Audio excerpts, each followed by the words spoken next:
Before I dive into why print media can't be trusted to hold the rich and powerful accountable, I actually want to quickly explain why radio can't be trusted either. Hello, and welcome to If Grapes Could Talk, your one and only source into the corrupt lives of wine country's elite. And who am I? Who owns the Press Democrat? Well, those and many others are secrets I will happily tell. Editing right here to tell you that today's references to the theme of sexual violence should be relatively mild, as I am talking about the media coverage of the allegations. So I'm going to tell you in broad terms what they are now, and if you can handle that, you can handle this episode. The first news story I talk about a lot on this channel is the investigation printed in the San Francisco Chronicle into the now 13 allegations of sexual assault against the former mayor of Windsor, Dominic Foppoli. The other allegations that you need to know about were printed in the Press Democrat about 2 to 3 months after the San Francisco Chronicle investigation into Foppoli. And their investigation was into multiple allegations of sexual harassment and physical violence against students by founding humanities instructor Marco Moroni at what is considered the most prestigious high school in Sonoma County, Sonoma Academy, which happens to be my alma mater. I graduated from there in 2009.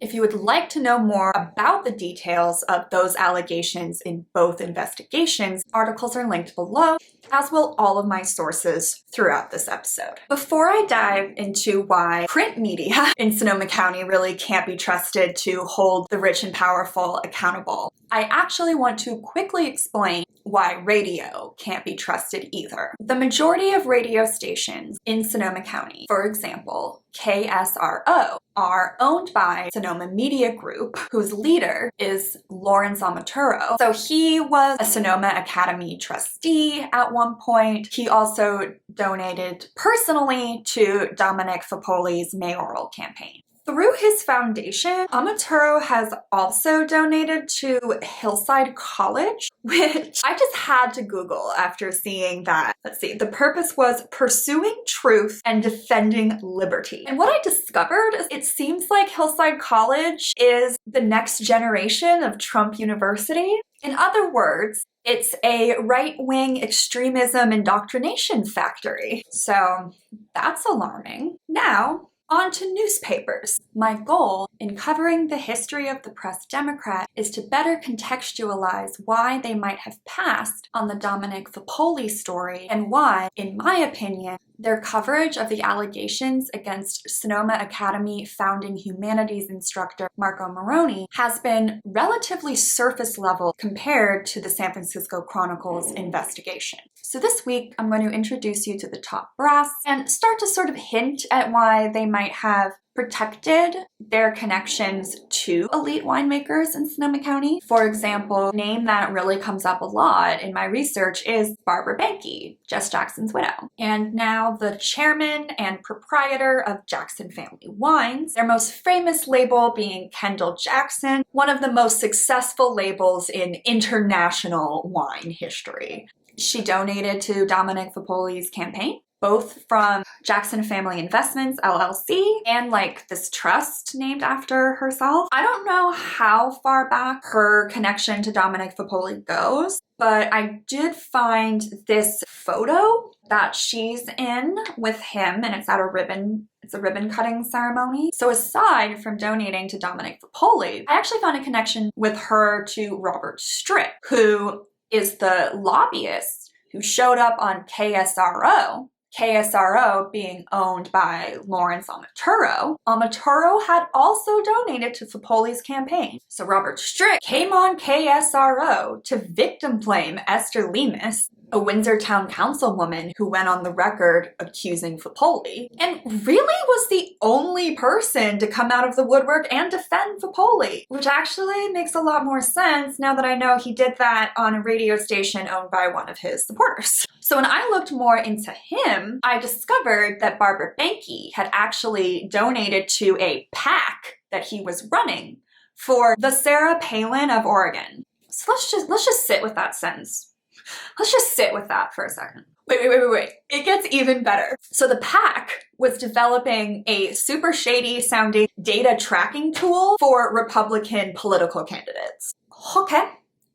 On to print media, which again, for the purposes of this episode, is going to be Sonoma Media Investments, which actually owns Press Democrat, the Sonoma Index Tribune, the Petaluma August Courier, the North Bay Business Journal, Sonoma Magazine, Sonoma County Gazette, and La Prensa Sonoma. The two that come up in today's story are the Press Democrat, obviously, and the Sonoma Gazette. So the Press Democrat was founded in 1897 by Ernest L. Finley when he merged two papers together. So the New York Times purchased the Press Democrat from the Finley family in 1985, and then the New York Times sold it to the Halifax Group, which essentially is like cutting costs, cutting quality, so they could suck as much money as possible out of the Press Democrat. And then Sonoma Media Investments, which was essentially a group of rich people that lived in Sonoma County, really saved the Press Democrat by stepping in and purchasing it in 2012. So that's the history. Let's jump to the present times and how they're covering these scandals. So basically, as soon as the San Francisco Chronicle released Cynthia Dezikis' and Alexandria Bordas' investigation into the allegations against then Mayor of Windsor, wine country prince Dominic Foppoli, people were immediately wondering why that story wasn't in our local paper, the Press Democrat, but was in the San Francisco Chronicle. And the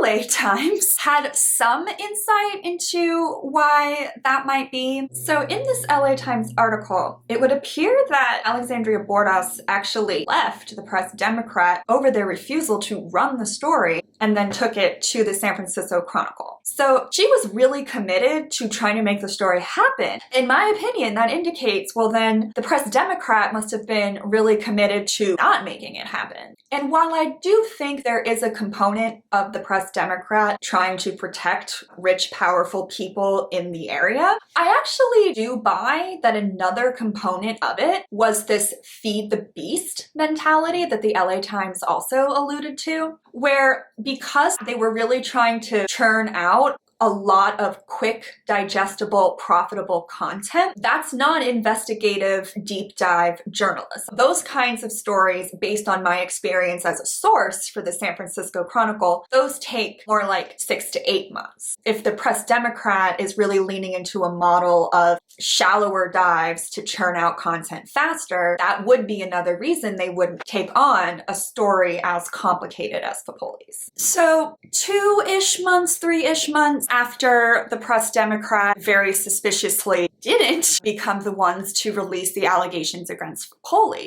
they started covering the allegations against founding humanities instructor Marco Moroni. The story about Sonoma Academy came out so soon. I did see some speculation about, the timing being really suspicious, that they were able to release this investigation while they were really taking a lot of heat for not covering stories like that. I continue to be suspicious of the Press Democrats' coverage. To be clear, that is very different than being suspicious of the accusers. I went to Sonoma Academy. I had 3 classes with him. Their story checks out. With my understanding that the Sonoma Academy story really only took them 2 to 3 months, that makes me concerned that they just didn't have enough time to really take a deep dive into the history of Sonoma Academy and what went wrong. The other reason I'm suspicious is because my personal experience with the Sonoma Gazette, a much smaller, more like hippy-dippy vibe paper that is still owned by Sonoma Media Investments. I'll link the video below where I went into this in more detail, but the short version is that the Sonoma Gazette took out a paragraph of mine where I made kind of the following 2 points, and these are pretty standard points in academic discussions of how to prevent sexual violence. So the first point is that Sonoma Academy's trustees have historically included some of the most rich and powerful people, not just in wine country, but in the whole world. And then I used 2 examples, Barbara Banke, who I talked about earlier, and then John Lasseter, the former head of Pixar, who was ousted over serial allegations of sexual harassment, which he called missteps. My second point was that, in my opinion, Sonoma Academy's decision to cover up the allegations against Marco Moroni was motivated by the need to protect such powerful people's legacy. Everything I said about John Lasseter and Barbara Banke is already on the public record, and then as far as I knew, I had the right to express my opinion in a community paper. So the only reason that they took out that paragraph that I can see is that they didn't want me to disparage the names of these powerful people by pointing out their factual association to Sonoma Academy. And at the time of the article, I said that the motivating factor, like pretty specifically, was like reputation and legacy. I recently read an article in Anti-Racism Daily that was talking about how leaders of these powerful institutions, they're almost like not allowed to apologize because then it opens the institution up for lawsuit. That just made a lot click for me. Since Sonoma Media Investments owns both the Sonoma Gazette, who took out my paragraph, and the Press Democrat, whose coverage has just been so softballing the trustees. And I also believe that they're protecting the Sonoma Academy trustees from a deeper dive into what happened at Sonoma Academy. So let's meet the top brass at Sonoma Media Investments. And I think it's worth noting, even the journalists at the Press Democrat, when Sonoma Media Investments stepped in and took over, that was cause for celebration. This is a quote from a journalist about their feeling at the time of purchase. So about the investors in Sonoma Media Investments, these did not seem like people who would have ulterior motives for putting their own money to buy the paper. Behind the scenes, the union had reached out to people of such caliber and community standing to wrangle us from Halifax, which had purchased the paper from the New York Times in December 2011, and in short order had revealed its true desire, which was to bleed or flip us. So I think for context here about the disturbing state of journalism in our country, the fact that we had a bunch of rich people to step in and save our paper, we're lucky. In taking over Sonoma Media Investments, the company Kenwood Investments was super key in making that sale happen. And here's what they have to say about Sonoma Media Investments.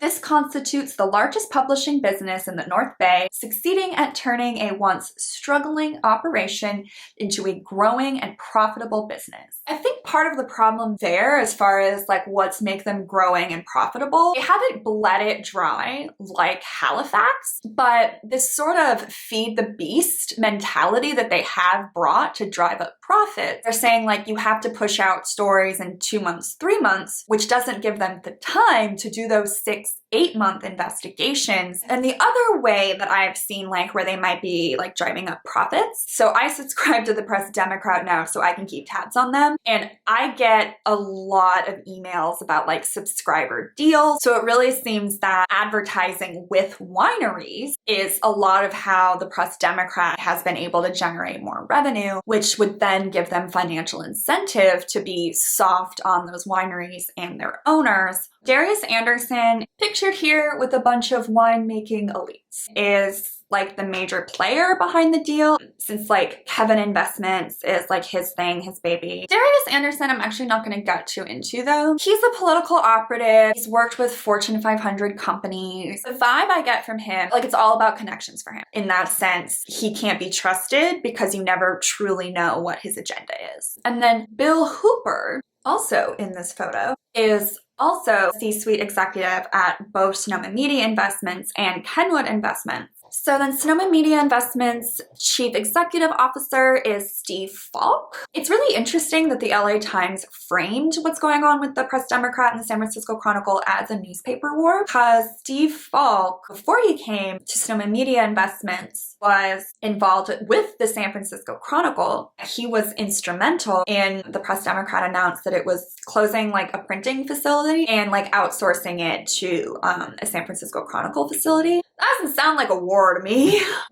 So on to the board of advisors. We have Bill Jasper, and according to his bio on Sonoma Media Investments, prior to his retirement as president and CEO of Dolby Laboratories in March 2009, he served as CFO. He led Dolby's transition from an analog audio pioneer to a digital entertainment company, which is interesting because a lot of Dolby's growth and being able to be a digital entertainment company and be taken seriously as a digital entertainment company was partnerships with Pixar. And then we have Norma Person and Jean Schultz. Like, they both, in my opinion, would also fall into a lady who lunches category, meaning like a wealthy woman who tries to project an image of caring, kindness, and compassion. But ultimately, a lot of the events that they throw to raise money for their foundations, they become PR for really terrible men in their social class. Jean Schultz co-founded the Community Foundation.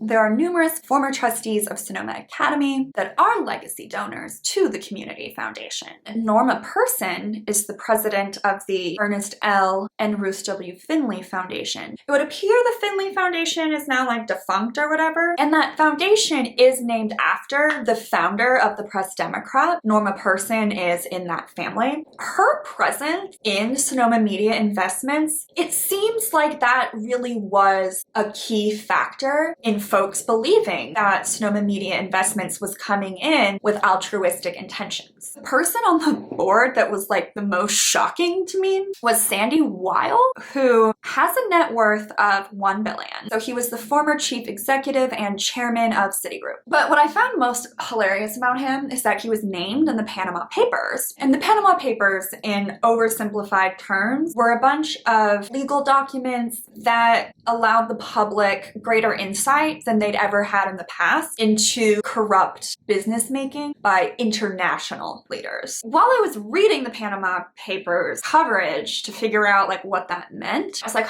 there's not that many Americans in it. That's not what I expected. So I looked up why that is. Basically, they were saying that the tax laws in the United States are so lax that like Americans just like don't need the workarounds that were being described in the Panama Papers. And so in that sense, it was like particularly embarrassing and a sign of greed for like the Americans that were named. And coming back to the theme of like rich folks forcing development in Sonoma County, Sandy is bragging on the Sonoma Media Investments page, like in his bio, about how he gave $12 million to Sonoma State University, the largest gift in university history that enabled the completion of the concert hall at the $145 million Green Music Center. And my understanding from looking at the response of SSU students on faculty about the Green Music Center is that, like, yes, it is nice to have a music center. It did not need to be that over the top, and that those financial resources could have put to better use elsewhere. The two other members, Gary Nelson and Les Vidage, they're not people I'm going to be continuing to talk about. For right now, it really does look like they're two people that keep their nose clean. Editing Rise Evil Twin here for the last section of today's video. I will be doing a close analysis of the June 5th, 2018 Schultz Celebrity Golf Classic auction pamphlet. Within this auction book, the first winery to be featured is Jackson Family Wines, which really just speaks to the point that I made earlier when discussing Barbara Banke, specifically the matriarch of the Jackson family. They really are at the top of the wine family food chain, which again is relevant to the question of why is the Press Democrat being so soft on these families, because she was a Foppoli donor and a founding trustee of Sonoma Academy. So looking through like the advertising, the sponsorship, we also see the Amaturo family of companies. Remember Lawrence Amaturo back when I was discussing why radio can't be trusted? And then actually this is still, I think, supposed to be sponsors, just, you know, smaller sponsors. And okay, the Press Democrat is struggling so much financially that it can't do deep dive investigative journalism, yet it can be a sponsor or donate to its board members' pet celebrity golf tournament. And then actually just right next to it in the sponsorship, you may look at this and go, ooh, Seismic Brewery, that's different. Incorrect. That was founded, at least in part, by Chris Jackson of the Jackson family. And then if I scroll down to the next section of sponsors, well, here's Christopher Creek, the winery where Dominic Foppoli was allegedly assaulting people. Which, to be clear, Christopher Creek as a winery is implicated as an unsafe place when you read the details of the allegations against Foppoli. So then we get into the actual auction items, and the very first one is from, you guessed it, Jackson Family Wines. And then we have donated by Marcy Smothers. Marcy and Tommy's kids went to Sonoma Academy. I'm not sure how many kids they have. And I was fortunate enough, the Press Democrat actually published a kind of puff piece about the Smothers' influence at Sonoma Academy. And they were making it look like Tommy Smothers had done this great thing by getting Steve Martin to talk to his son to help him in the school play. And this is so typical of the trustees. Honey, you did that for your kid. You did not do that for Sonoma Academy. What did anyone else in theater at Sonoma Academy get out of Steve Martin giving your kid special treatment? Which, to be clear, is nothing against that kid. I would have been really excited to meet Steve Martin. This is about Sonoma Academy trustees talking a game about caring about inclusivity as they recruit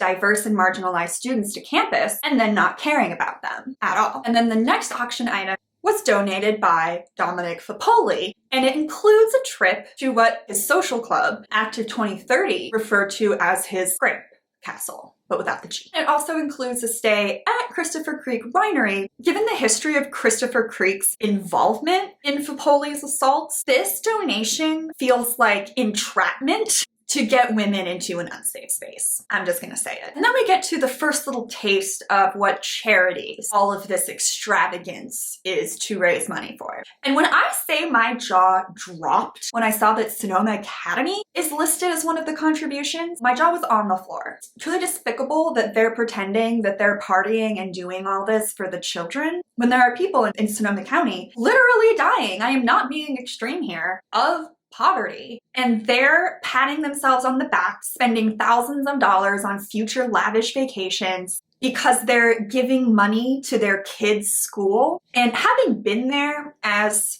a LGBTQ scholarship student, my feeling is that I was brought there for their kids' experience. So their kids could be cultured and say they went to a school with a gay-straight alliance where they met gay people so they weren't homophobic. That's honestly what I think the scholarship fund is for. So here we get into then a donation from the Amaturos for an auction item. Radio people again. The Amaturos and the Jacksons actually both donated multiple auction items, so I'm not going to list every one. Not very many people were able to donate items. It's a very select list. So the fact that they even donated multiple items really speaks to their wealth and their influence. The auction item that most caught my eye is this one, 103, a weekend at Live Oak Sportsman's Club from Greg and Lisa French. Greg and Lisa French are also Sonoma Academy trustees, and Greg French was very influential in my high school experience. And when I learned a few months ago that he was a founding trustee, I lost all respect for him and the way that he interacted with students. I'll be telling you all about that in the Sonoma Academy episode. And so after all that, I think it'll come as no surprise to you that the board of directors on this event include Greg French, founding Sonoma Academy trustee, Lawrence Amaturo,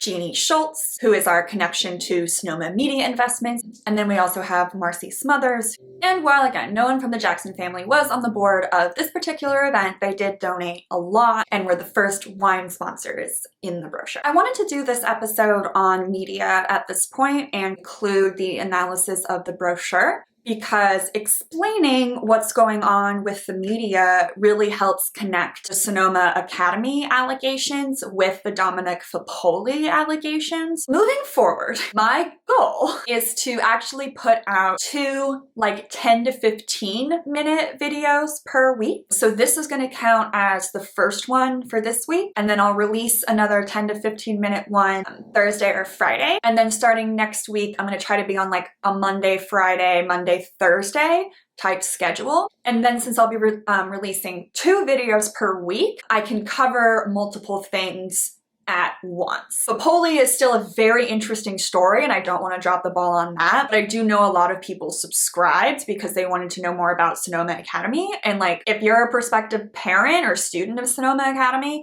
I want you to know the truth. As always, follow me on the socials. Feel free to DM if you have any tips. While I'm in flux in my release schedule, now would really be a great time to turn on the notification bell so that you will know every time I release something new. So yeah, I'll see you later this week when I release a short video on the topic of my choosing. Until then, you know you love me. XOXO.